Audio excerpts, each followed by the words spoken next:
Hello everyone, welcome back to my channel. So now अभी तक हमने चैप्टर 7 तक हमने पॉलिटिकल की जो बुक है वहाँ पर कंप्लीट कर दिया। अब हमारे जो टर्न है वो चैप्टर 8 की है, जिसका नाम है regional aspiration. So without any wasting time हम स्टार्ट करते हैं अपना 8 chapter regional aspiration. First topic जो है वो है region and the nation. Okay, so in 1980s में be seen as a period of autonomy. So हम जो देखते हैं 1980s का जो टाइम हम मानते हैं हमारे political time period time line के अंदर, ऐसा मान जाता है कि 1980s का टाइम है वो ऑटोनॉमी का टाइम है। ऑटोनॉमी का मतलब होता है किसी को ज़्यादा हक देना as compare to others. Okay, so autonomy means rising of demand of special right by same states, but some people raised arm to fulfill their demands. Okay, so autonomy का मतलब क्या होता है कि कोई भी special rights लेना। जो कुछ स्टेट्स थी जिन्होंने अपनी डिमांड करी थी, कुछ स्पेशल राइट्स ले लिए, सो उन्हीं डिमांड को क्या कहते हैं, ऑटोनॉमी कहते हैं पॉलिटिकल के अंदर। Many people raise arm to fulfil the demand. So यहाँ पर क्या होता है, जो बहुत लोग होते हैं वो अपनी डिमांड कंप्लीट करवाने के लिए आर्म मतलब दंगे फसाद, लड़ाई झगड़ा, वायलेंस का रास्ता भी अपनाते हैं।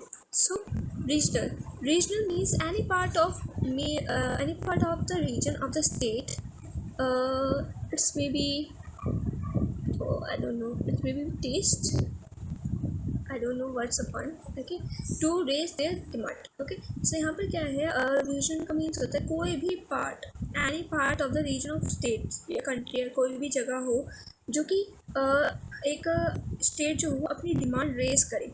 सो उस एरिया को हम क्या कहते हैं, रीजनल कहते हैं। Okay, so next point is that in many European countries where they saw cultural diversity as threat to the nation, but India tried to find the solution of it.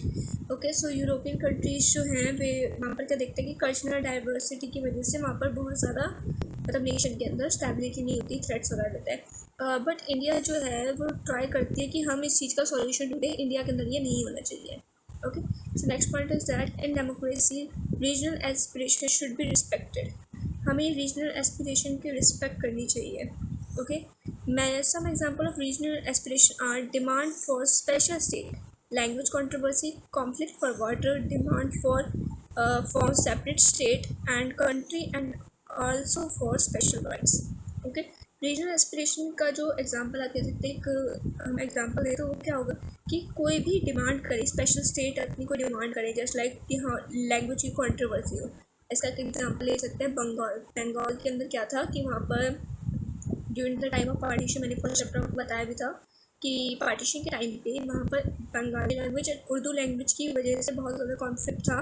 तो इसलिए जो ईस्ट बंगाल था उसको, जो वहाँ पर मेन रीज़न था जो ईस्ट बंगाल को बांग्लादेश लाया गया, वो यही था कि वहाँ पर जो लैंग्वेज का कॉन्फ्लिक्ट था, क्योंकि जो वेस्ट पाकिस्तान था वो डोमिनेट करना चाहता था उर्दू से, बट जो ईस्ट पाकिस्तान था वहाँ पर जो मेनली पीपल थे वो कौन से बंगाली लैंग्वेज जो फॉलो करते थे। सो यहाँ पर क्या होगी, लैंग्वेज कंट्रोवर्सी, ये इसका एग्जांपल है। Like conflict of water India and Pakistan के बीच में है, इंडस रिवर को लेकर। Okay, demand to form separate state, कुछ हमने फर्स्ट चैप्टर में पढ़ा था कि किस तरीके से आंध्र प्रदेश एक सेपरेट स्टेट बनने की डिमांड करता है, country and also for separate for special rights. So अलग अलग राइट्स के लिए, अलग अलग चीज़ों के लिए जो ये डिमांड करती है, स्पेशल डिमांड करते हैं जो कंट्री द स्टेट्स, इसे हम क्या कहते हैं, रीजनल एस्पिरेशन। सो नेक्स्ट पॉइंट जो हमारा है टॉपिक वो क्या है, जम्मू एंड कश्मीर। सो ये बहुत इंपॉर्टेंट टॉपिक है, प्लीज़ आप इसको अच्छे से समझें। कोई भी डाउट होता है मेरे को कमेंट सेक्शन में बता सकते हैं। So Jammu Kashmir, the Kashmir issue is always seen as a major issue between India and Pakistan. Kashmir issue जो है उसको पाकिस्तान और इंडिया के बीच में बहुत बड़ा मेजर इशू देखा गया है। Okay, so next point, Jammu and Kashmir comprise 3 social and political region, Jammu Kashmir and Ladakh. Jammu Kashmir जो है उसके वो 3 हिस्सों में बटा हुआ है, एक एरिया जम्मू का है, एक Kashmir and Ladakh. So Jammu region is a mix of foot hills and plains of Hindu, Muslim and Sikh are speaker of various languages. So Jammu क्या है, वो प्लेन एरिया है, वहाँ पर फुट हिल्स है, और वहाँ पर जो लोग रहते हैं वो हिंदू भी होते हैं, मुस्लिम भी, सिख एंड सभी लोग मिलकर रहते हैं वहाँ पर। It involved the issue of Kashmir identity, knowledge, Kashmiriyat and aspiration of people of J&K for political order. सो यहाँ पर जो कश्मीर का जो इशू है वो बेसिकली जम्मू कश्मीर के कश्मीर का इशू है, उसके अंदर क्या होता है वो अपनी आइडेंटिटी के लिए ही उनका मतलब इशू है। ठीक है। सो वहाँ पर कश्मीर के जो लोग हैं, कश्मीरी जो लोग होते हैं उन्हें कश्मीरियत एंड इनकी ये लोग क्या चाहते थे, ये लोग चाहते थे पॉलिटिकल ऑटोनॉमी चाहते थे हमेशा कश्मीर से। कश्मीर की डिमांड क्या थी, पॉलिटिकल ऑटोनॉमी। सो हम आगे देखते हैं कि इसके अंदर क्या होता है। सो इसके बारे में हम लोग क्लियरली पता चलेगा जम्मू कश्मीर। तो उसके अंदर नेक्स्ट पॉइंट हम देखते हैं रूट्स ऑफ द प्रॉब्लम, कि ये प्रॉब्लम स्टार्ट ही कहाँ से हुई। So before 1947 Jammu Kashmir was the princely state. Its Hindu ruler Hari Singh did not want to merge with India. So यहाँ पर क्या होता है, 1947 जब इंडिया आज़ाद होता है तो जम्मू कश्मीर जो होता है वो उस टाइम पे प्रिंसली स्टेट होता है। तो वहाँ के जो राजा होते हैं, राजा हरी सिंह, उनसे पूछा जाता है कि आप इंडिया के साथ मर्ज होना चाहिए पाकिस्तान, तो इंडिया के साथ मर्ज होने के लिए मना कर देते हैं। The Pakistani leader thought that Kashmir region belonged to Pakistan since majority population of state was Muslim. जो पाकिस्तान के जो लोग होते हैं वो सोचते हैं कि कश्मीर जो है पाकिस्तान का हिस्सा है। क्यों? क्योंकि वहाँ पर जो मेजॉरिटी ऑफ पीपल है वो कौन है, मुस्लिम। The Sheikh Abdullah of National Conference wanted to get rid of Maharaja but was against joining Pakistan. He was close to Congress party. So जो पाकिस्तान के एक लीडर होते हैं शेख अब्दुल्ला, वो क्या करते हैं नेशनल कॉन्फ्रेंस के अंदर महाराजा जो होते हैं राजा हरी सिंह, उनको समझाते हैं, उनको अपनी साइड ज्वाइन करने की कोशिश करते हैं, पर वो मना कर देते हैं। क्यों? क्योंकि उनकी जो मेन जो आप कह सकते हैं फ्रेंडशिप या बहुत ज़्यादा क्लोज थे वो कांग्रेस पार्टी के थे। In October 1947 Pakistan sent tribal infiltrator from its side to capture Kashmir. This forced the major to ask for Indian military help. तो यहाँ पर क्या होता है, जब आज़ादी के टाइम पे इन अक्टूबर 1947 में क्या होता है, पाकिस्तान जो होता है वो अपनी कुछ ट्राइबल इन्फ्लुएटर्स, मतलब जो दंगल करने वाले लोग उनको ट्राइबल्स के उसके अंदर भेजता है कैप्चर करने के लिए कश्मीर को। कश्मीर का उस टाइम पे कुछ हिस्सा कैप्चर कर लिया जाता है, लेकिन उसी टाइम पे राजा हरी सिंह जो होते हैं वो इंडिया से हेल्प मांगते हैं एंड इंडिया जो होता है उनकी मिलिट्री हेल्प करता है उस टाइम पे। India helped him, but only after Maharaja had signed the Instrument of Accession with the Government of India. Instrument of Accession क्या है वो आप लोगों को कमेंट सेक्शन में बताएंगे। सो महाराजा जो होता है वो Instrument of Accession साइन कर लेते हैं गवर्नमेंट ऑफ इंडिया के साथ। It was also agreed that the view of the people of J&K will be discovered about their future. Okay, so next point is Sheikh Abdullah took over as the chief minister of the state of J&K in March 1948. Sheikh Abdullah जो होते हैं वो बहुत famous leader होते हैं कश्मीर के वहाँ के, तो उन्हें चीफ मिनिस्टर बनाया जाता है इन मार्च 1948 के अंदर कश्मीर और जम्मू कश्मीर का। So India agreed to maintain autonomy of Jammu Kashmir under article 370। जो जम्मू एंड कश्मीर की ऑटोनॉमी होती है वो आर्टिकल 370 के तहत उसको इंडिया जो होता है देता है। Okay, so what was the next topic हमारा जो है वो है external and internal disputes. So Pakistan has always claim that Kashmir valley should be part of Pakistan. So Pakistan जो होता है हमेशा क्लेम करते हैं कि कश्मीर की जो वैली है वो किसका पार्ट है, पाकिस्तान का पार्ट है।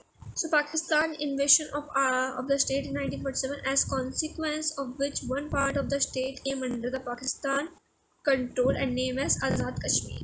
So जब 1947 में इन्वेशन हुआ था तो मैंने बताया था कि आपको पाकिस्तान जो होता है वो कुछ एरिया जो होता है वो कश्मीर का जीत लेता है। सो जिस कश्मीर के एरिया को जीतता है उससे पाकिस्तान कंट्रोल के अंदर माना जाता है एंड उसका नाम क्या किया जाता है, आज़ाद कश्मीर कहा जाता है उसे। सो Article 370 gives greater autonomy to J&K, means Jammu and Kashmir, compared to other states of India.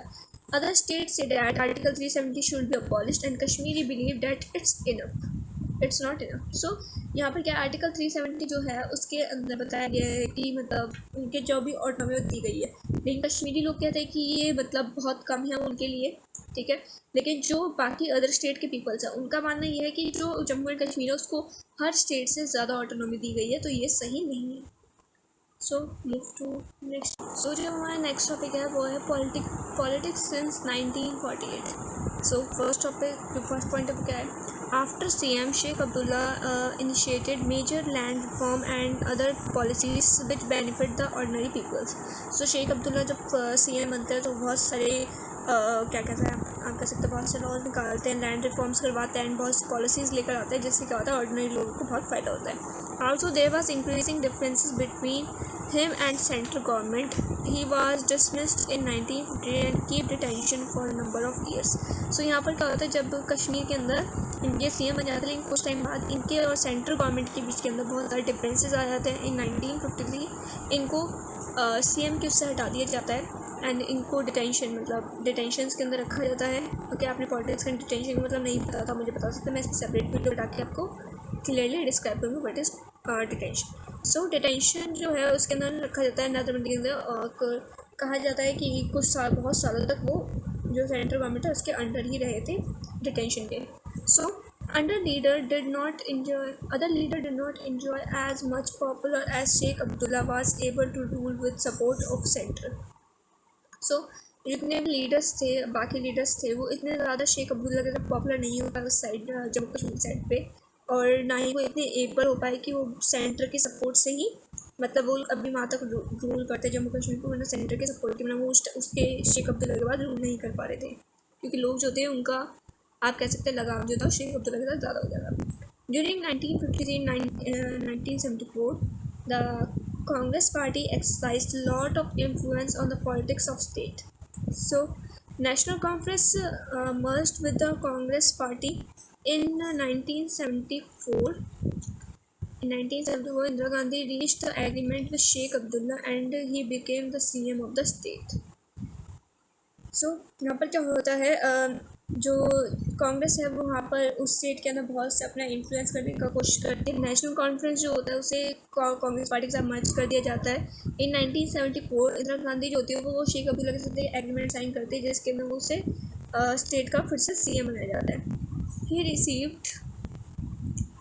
He received the national conference which was elected with the majority in the assembly election held in 1977.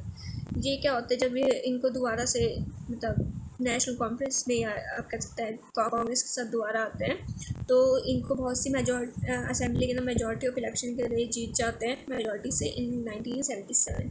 So Sheikh Abdullah died in 1982 and the leadership of the national conference went to his son Farooq Abdullah who became the CM.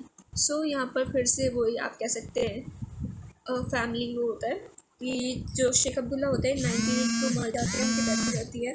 सो उनके बाद का बेटा आता है फारूक अब्दुल्ला जो कि CM बनता है। He was soon dismissed by governor. In 1986, the National Conference agreed to have an electoral alliance with the Congress.